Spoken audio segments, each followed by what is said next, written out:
사도신경으로 신앙을 고백하며 금요 예배를 하나님 앞에 올려드리겠습니다. 나는 전능하신 아버지 하나님 천지의 창조주를 믿습니다.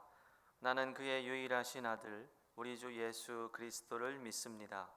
그는 성령으로 잉태되어 동정녀 마리아에게서 나시고 본디오 빌라도에게 고난을 받아 십자가에 못 박혀 죽으시고 장사된 지 사흘 만에 죽은 자 가운데서 다시 살아나셨으며 하늘에 오르시어 전능하신 아버지 하나님 우편에 앉아 계시다가 거기로부터 살아있는 자와 죽은 자를 심판하러 오십니다. 나는 성령을 믿으며 거룩한 공교회와 성도의 교제와 죄를 용서 만든 것과 몸의 부활과 영생을 믿습니다. 아멘. 찬송가 28장으로 찬양하겠습니다.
오늘 함께 보실 하나님의 말씀은 시편 128편 1절에서 4절 말씀입니다.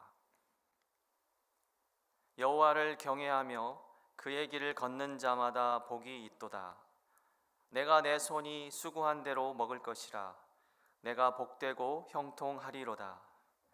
내 집 안방에 있는 내 아내는 결실한 포도나무 같으며 내 식탁에 둘러앉은 자식들은 어린 감람나무 같으리로다. 여호와를 경외하는 자는 이같이 복을 얻으리로다. 아멘. 오늘 말씀 1절을 보면 여호와를 경외하며 그의 길을 걷는 자마다 복이 있도다라고 기록되어 있습니다. 여호와를 경외하는 사람은 복을 받는다, 이런 말씀인 거죠. 하나님을 경외하는 사람은 그럼 어떠한 복을 받을까요? 여호와를 경외하는 자는 내가 내 손이 수고한 대로 먹을 것이라. 내가 복되고 형통하리로다 라는 말씀과 같이 손으로 일한 만큼 먹는 형통의 복을 받게 됩니다. 애쓰고 힘쓴 만큼 결실을 얻는 축복을 얻게 된다는 말씀인 거죠. 수고한 대로 얻는 것이 당연한 거 아닌가? 그게 무슨 복인가 하고 언뜻 생각할 수도 있지만 살아온 인생을 되돌아보면 아시다시피 어찌 우리 인생이 수고한 대로 결과가 다 이루어지던가요? 애쓰고 수고한 만큼 되지 않는 것이 사실 우리의 인생입니다. 수고한 대로만 되었어도 그리 힘들지 않았을 텐데 수고한 대로 얻는 사람이 있다면 그 인생은 참으로 복된 삶일 것입니다. 잠언 16장 9절 사람이 마음으로 자기의 길을 계획할지라도 그의 걸음을 인도하시는 이는 여호와이시니라 라는 말씀처럼 우리가 계획하고 애쓴다 할지라도 하나님이 함께하지 않으신다면 수고한 대로 얻지 못하는 게 우리의 인생살이입니다. 그러나 여호와를 경외하는 자는 하나님이 수고한 대로 거두어 드리는 형통의 복을 누릴 수 있게 해 주신다는 것입니다. 여호와를 경외하여 수고한 대로 얻는 형통의 복을 받으시기 바랍니다. 두 번째로 여호와를 경외하면 얻게 되는 복은 3절 내 집 안방에 있는 내 아내는 결실한 포도나무 같으며 라는 말씀처럼 결실한 포도나무의 복을 얻게 됩니다.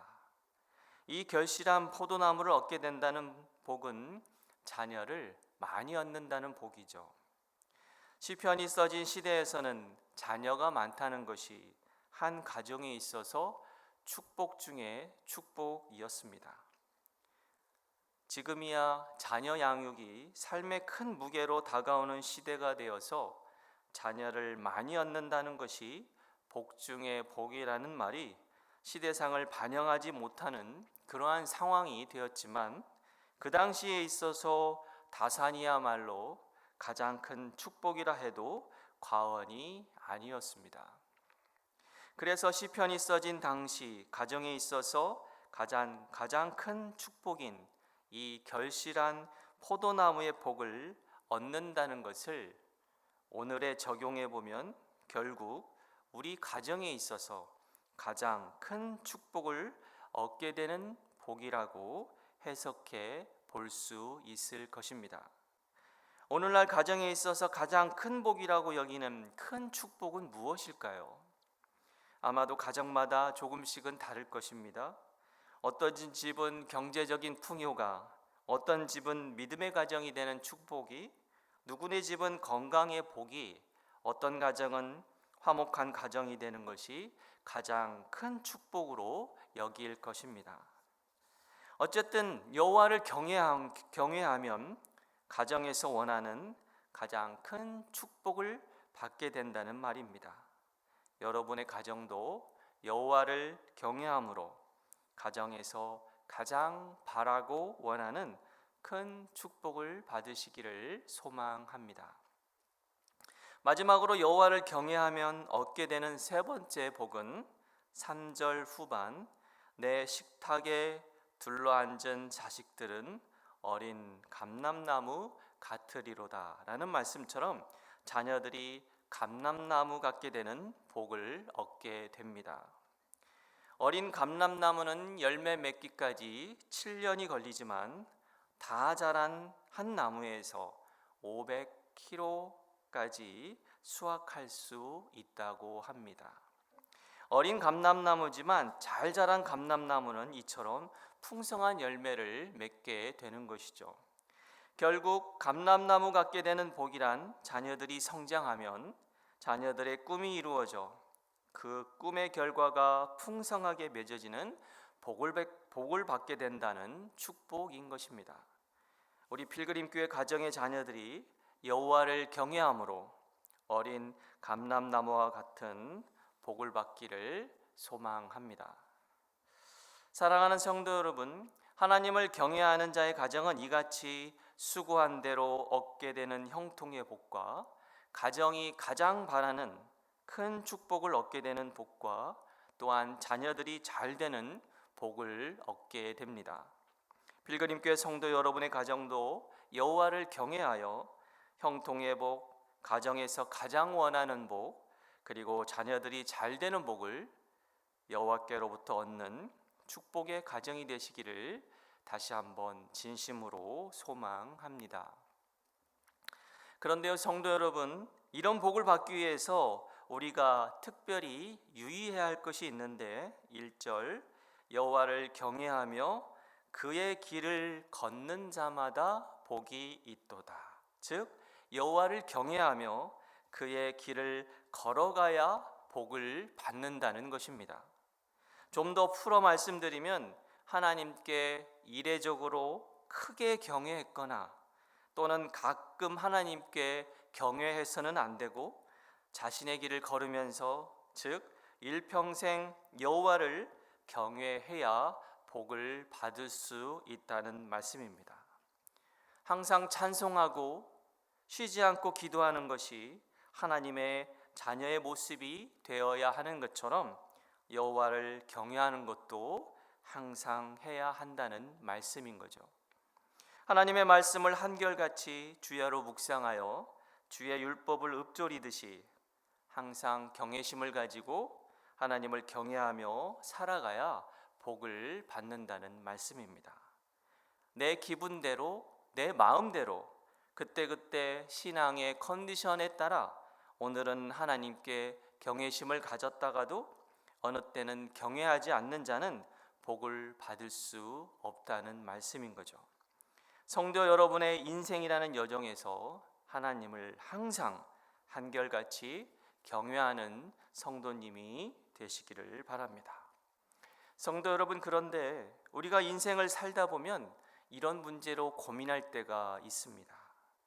하나님을 잘 경외하는 것 같지도 않은 사람이 복받은 모습을 볼 때, 또는 전혀 하나님을 믿지 않는 사람인데 어찌나 잘 되는지 그러한 모습을 볼 때 하나님을 향해 하나님, 왜 저들은 저렇게 복을 받나요? 라고 물어보며 신앙에 의문이 생길 때가 있습니다. 2020년 3월 15일 기준 우리나라 현재 인구는 5,125만 2,074명입니다. 통계마다 좀 다르긴 하지만 기독교인을 대략 1,000만 명이라고 본다면 비기독교인 수는 약 4,100만 명 정도 되는 거죠. 하나님을 경외해야 복을 받는다고 성경은 오늘 말하고 있는데, 그러면 하나님을 경외하지 않는 그 4천만 명은 모두 복받지 못하고 살고 있어야 할까요? 오히려 기독교인들보다 비기독교인들이 더 잘 살고 복을 받고 사는 것처럼 보이는 것은 저만의 착각일까요? 사실 착각이 아니라 비기독교인들이 많은 복을 받고 누리고 살고 있습니다. 화목하고 부유하고 바르고 유능한 자식을 둔 가정들이 얼마나 많은지. 왜 그럴까요? 그 이유는 이 세상을 잠시 다스리고 있는 악한 영의 세력들도 복을 줄 수 있는 능력이 있기 때문입니다. 돈, 명예, 권력, 건강, 이러한 것들, 인간이 행복하다고 느끼는 이러한 행복의 조건들을 사탄도 이 세상에서 정해진 시간 안에서 줄 수 있는 권세를 가지고 있기 때문입니다. 결국 비기독교인이 받은 대부분의 복은 세상 주관자인 악한 영들에게서 받은 것이라는 거죠. 다시 말해 비기독교인들이 받은 복의 근원지는 세상의 악한 영이라는 것입니다. 4절 여호와를 경외하는 자는 이같이 복을 얻으리로다. 경외하는 자는 복을 얻는다고 말씀하고 있습니다. 얻는다는 말은 누군가 결국 준다는 말이겠죠. 결국 여호와가 복을 주는 근원이라는 말씀입니다. 우리 피조물은 스스로 복을 만들 수 있는 게 아닙니다. 우리는 창조주 하나님으로부터 복을 얻는 것이죠. 이처럼 그리스도인의 복과 비기독교인의 복은 복을 얻는 근원이 다르다는 거죠. 뿌리가 다르다는 말씀입니다. 겉모습은 같은 복이라도 그 복을 주는 주체가 다르다는 것입니다. 쌀이 다 같은 쌀 같아도 중국 쌀, 베트남 쌀, 미국 쌀, 한국 쌀 다 근원지가 다르듯이 복이 다 같은 복 같아도 하나님이 주시는 복과 사탄이 세상 살 동안만 잠깐 주는 복은 달라도 너무 다른 복인 것입니다. 이 세상에서 행복하게 살아가는 데 필요한 부, 명예, 건강, 화평 등과 같은 복이 같아 보이지만 그 근원지가 어디냐는 것, 누구에게 받은 것이냐고 하는 것은 엄청난 차이라는 말씀입니다. 여기 1,000만 원이 있다고 가정해 봅시다. 이 1,000만 원이라는 돈이 어디에서 왔든지 금액은 같죠. 그러나 그 뿌리가 어디로부터 얻은 돈인지에 따라서는 정말 다릅니다. 죄의 노예가 되어서 탐욕으로 도둑질하고 사기치고 죄로부터 얻은 돈인지, 하나님을 경외함으로 수고한 대로 먹을 것이라는 말씀을 붙잡고 하나님의 방법대로 주님의 마음으로 정직하게 열심히 일해서 얻은 돈인지, 똑같은 금액의 돈이라 해서 정말 같다고 생각하시나요? 어디 돈뿐이겠습니까? 명예도, 성공도, 가정의 화목도, 사랑도 다 마찬가지입니다. 이 세상에서는 하나님을 경외하지 않아도 사탄이 주는 복의 대상물을 통해 하나님을 경외하지 않는 자들도 이 세상 사는 동안 잠시 복을 누릴 수 있습니다.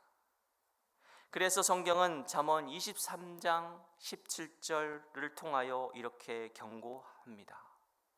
내 마음으로 죄인의 형통을 부러워하지 말고 항상 여호와를 경외하라. 죄인의 잠깐의 형통을 부러워하지 마시기를 바랍니다. 진정한 형통은 여호와를 경외함으로 받는 복에서 나오는 것임을 믿으시기 바랍니다. 하나님을 경외하지 않는 죄인의 결국은 오직 바람에 나는 겨와 같을 뿐이며, 비가 내리고 장수가 나고 바람이 불어 집에 부딪히면 무너짐이 심하게 되는 모래 위에 지은 어리석은 사람의 일시적인 영화일 뿐입니다. 우리 그리스도인들은 하나님 나라를 바라보며 이 세상에 잠시 살아가는 존재이기에 이 세상에 살면서 하나님이 주시는 복으로 살아가야 합니다. 악인들이 누리는 형통함은 결국 사탄의 뿌리입니다. 우리는 하나님이 주시는 복을 얻어 그 복으로 살아야 합니다. 하나님을 경외함으로 하나님이 주시는 복을 얻어 그 복으로 살아가는 여러분이 되시기를 바랍니다. 성도 여러분, 여행 가서 너무나 놀랍고 경이로운 그러한 자연 광경을 본 적이 있으시죠? 그 경이로움 때문에 말문이 막혔던 적도 있었을 것입니다. 그런데 그 입이 딱 벌어지는 그 경이로운 자연을 하나님께서 말씀으로 단 한 번에 창조하셨다고 생각하면 우리는 그 하나님께 경이로움을 넘어 두려운 마음이 들게 되고 나도 모르게 무릎을 꿇고 경배하게 되죠. 이게 바로 경외감입니다. 우리는 창조주이며 초월자이신 하나님께 이런 경외심이 있을 때 하나님의 말씀에 순종하게 되고 내 마음대로 살아가지 않게 되는 것입니다. 그래서 하나님을 경외하는 자는 하나님이 싫어하시는 거짓, 부정, 탐욕, 죄를 짓는 것이 두려워 죄 짓지 않으려고 몸부림치며 애쓰며 살아가게 되는 것이죠. 그런데 만약 하나님에 대한 경외심이 사라지거나 망가진 자는 고장난 차량용 내비게이션을 장착한 자동차처럼 바른 길로 가지 않고 잘못된 길로 가게 되는 것입니다. 이처럼 경외감을 상실하면 하나님이 두렵지 않기 때문에 자기 마음대로 세상 방법대로 살아가게 됩니다.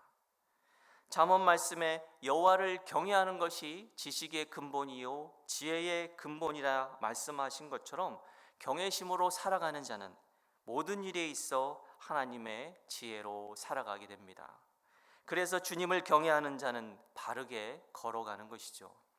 그러나 경외함이 사라지면 지혜와 지식과 명철이 없기 때문에 어리석은 행동을 하게 되는 것입니다. 우리는 가끔 한국교회에서 경외심을 저버린 자들이 교회 공동체에서 불경스러운 행동을 하는 안타까운 소식을 듣곤 합니다. 이 하나님을 두려워하지 않는 자들은 교회 안에서 하나님의 법을 버리고 세상의 법으로 주인 노릇하고 자기들이 하나님 나라를 차지하고 하나님 자리를 차지하고 왕노릇하고 있죠. 경외감이 사라진 한국교회 일부 목사들이 하나님을 두려워하지 않기에 자기 하고 싶은 대로 하고, 또한 하나님을 무서워하지 않는 자들이 지 마음대로 교회 안에서 악한 짓거리를 서슴없이 하는 것을 우리는 간혹 보게 됩니다. 이런 공동체는 고장난 내비게이션을 의지하며 달리는 버스처럼 교회에 많은 선량한 바른 성도들을 목적지가 아닌 벼랑 끝으로 몰고 가기도 합니다. 하나님의 백성이 하나님이 원하시는 바른 길을 가기 위해서는 하나님을 두려워하며 경외해야만 합니다. 하나님에 대한 경외감을 잃어버리면 우리 필그림도 교회 안에서 내 맘대로 사는 불법자들이 될 수 있음을 경각하시기 바랍니다. 사랑하는 성도 여러분, 창조주이시고 초월자이신 전능하신 하나님을 경외하시기 바랍니다. 여호와를 두려워하시기 바랍니다. 그래서 주의 길을 바르게 걸어가는 필그림이 되시기를 바랍니다. 성도 여러분, 우리는 이 세상을 살면서 하나님이 주시는 복을 얻을 것인가, 아니면 세상이 주는 복을 얻을 것인가를 선택하며 신앙의 길을 걸어가야 합니다. 여러분은 어떤 복을 받으며 사시렵니까?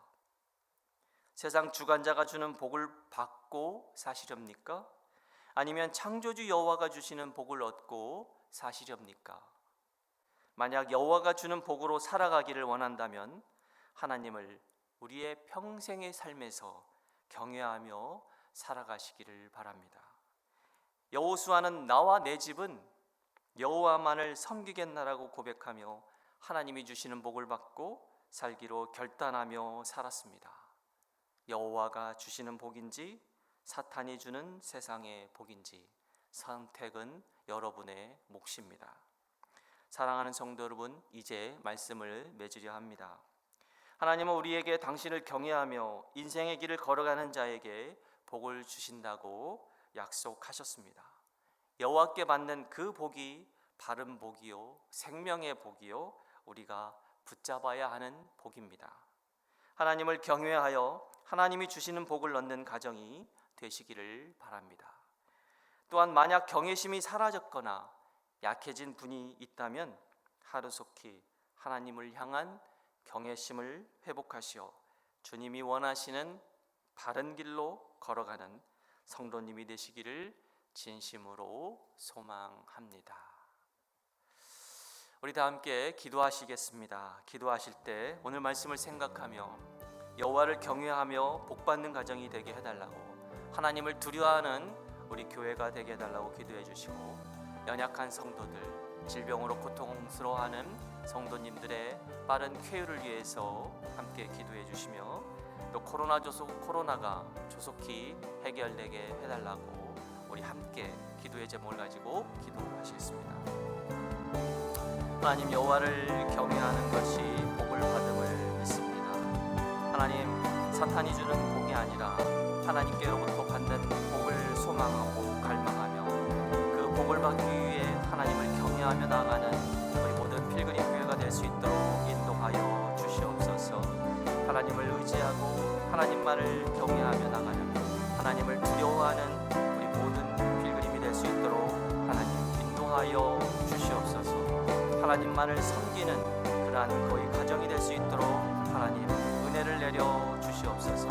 하나님, 우리 필그림교회 연약한 성도들이 있습니다. 연약한 성도들에게 새 힘을 주시옵소서. 하나님, 질병으로 고통받고 있는 성도들이 있습니다. 하나님의 오른팔로 붙잡아 주시고 안수하여 주셔서 하루속히 쾌유가 될 수 있도록 신유의 은혜를 부어 주시옵소서. 코로나가 다시 재발하고 확산되고 있습니다. 하나님, 이 코로나가 온전히 해결되기를 원합니다. 그래서 한국교회가 다시 예배가 회복되게 하시고 한국의 모든 경제와 사회와 문화와 학교가 정상화가 될 수 있도록 하나님 은혜를 내려 주시옵소서. 우리 한국을 불쌍히 여기시고 하나님께서 은혜로 말미암아 코로나가 하루속히 해결되게 인도하여 주시옵소서. 하나님만을 의지하는 우리 필그림 교회가 되게 하시고 하나님께 날마다 기도하며 하나님께 붙잡히며 하나님의 말씀에 순종해가는 그러한 우리 모든 성도들과 필그림교회가 될 수 있도록 하나님 인도하여 주시옵소서. 하나님만을 붙잡고 나가는 우리 모든 필그림교회가 될 수 있도록 역사하여 주시옵소서. 계속해서 개인과 가정의 기도 제목을 가지고 기도하시겠습니다.